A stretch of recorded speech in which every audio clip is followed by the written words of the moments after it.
This is Strawberry Ink. Today, we reflect on a tragic moment in our nation's recent history yesterday, the death of Charlie Kirk.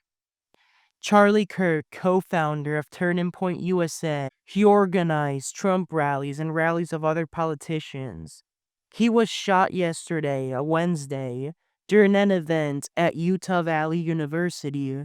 He was only 31 years old. He had been speaking at his American Combat Tour, hosting what he called a Prove Me Roundtable, an event where he engaged in debate with students, discussing politics, culture, and the pressing divides in our society. I have no further comment regarding Charlie Kirk. I may have comments later on, but not today. I would like to wish the best of luck to the 300 South Koreans who were deported by ICE earlier this week and who had been captured about last week, I believe so. I would also like to wish the American troops the best of luck in the Venezuelan invasion, which, as of the things I've read today, this is just the beginning and there's more to come.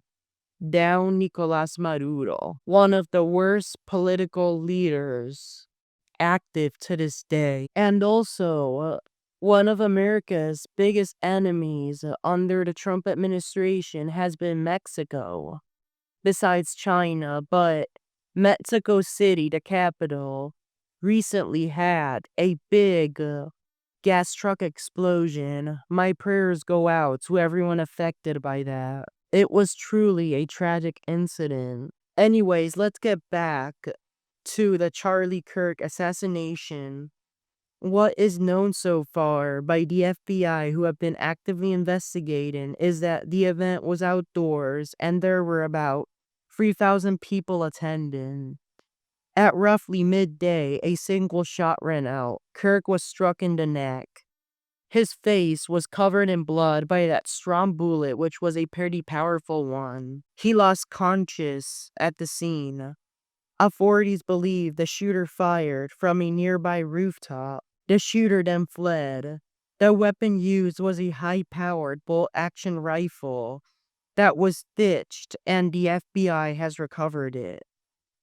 A specific suspect has not been publicly identified, and there are images of the suspect already. 2 people were detained, but they were not the suspect. Those were wrongful detentions.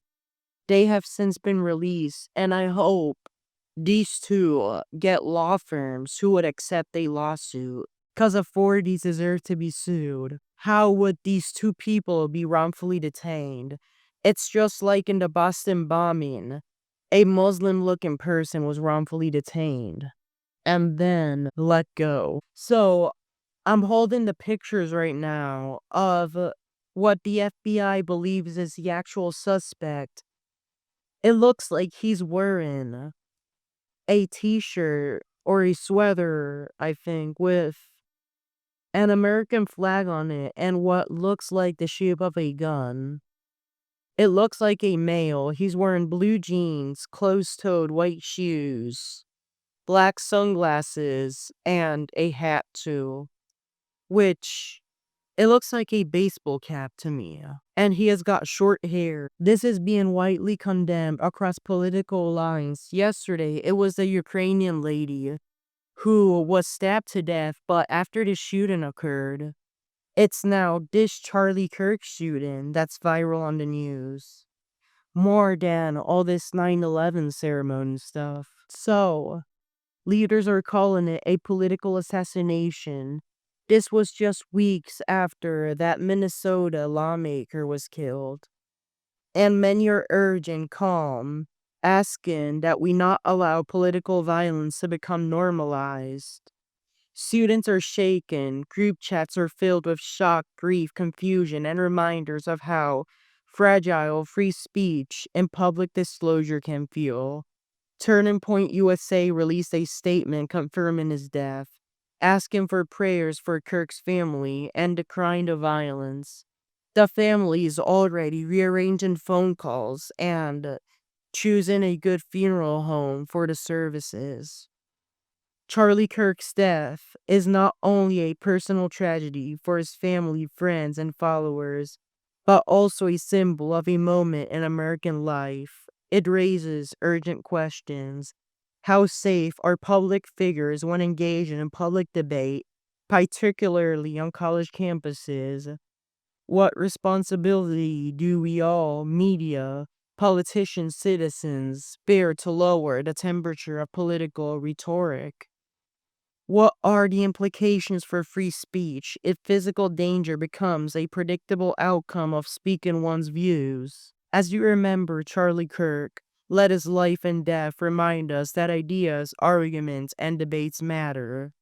They can as well become deadly. If we are to honor legacies, perhaps we must commit more deeply to listening and engaging civilly, even when we strongly disagree. This is Strawberry Ink. Thank you for joining me today. May we seek truth, courage, and community in the face of grief. And may we strive for a more respectful public sphere moving forward. Thank you so much and have a good rest of your day.